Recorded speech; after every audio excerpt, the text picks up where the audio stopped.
استاذ هشام، وانا عارفه لسه كان بيحكي لي على التصميم والتعامل معاكم مع بعض. الحقيقة أقول له مبروك وأقول له عقبال كل سيزون تورينا حاجات كويسة، لأن احنا بننبسط الحقيقة، وانتوا هتتبسطوا، هتشوفوا هتتبسطوا. بتتعاملي بقى ازاي؟ بتقولي له عايزه كذا، عايزه لون كذا، عايزه تصميم كذا، ولا هو دايركت خلاص بقى حفظك؟ لا خلاص، أنا وهشام ما بقتش احنا بنبص لبعض على بنبص طول، لبعض هي نعرف عارفه. احنا عايزين ايه يعني. لا يعني. مؤخراً من تصوير كليب.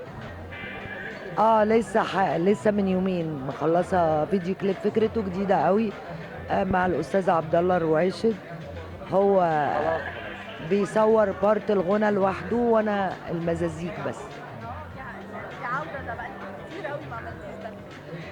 بقالي كتير. طبعا دينا، حواري بوخارست هنشوفك ايه في رمضان؟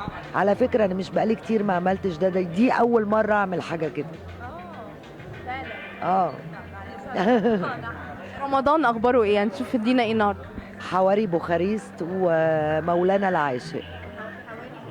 خلصتي تصوير ولا لسه مستمرين؟ لسه بنصور. ترى حواري بوخارست حضرتك هنشوفك ازاي؟ مسلسل دراما. سعيكم مشكور. الفيلم اخباره ايه؟ لا، فيلم كوميدي يجنن لسه، بس ما نزلش. خلصت التصوير.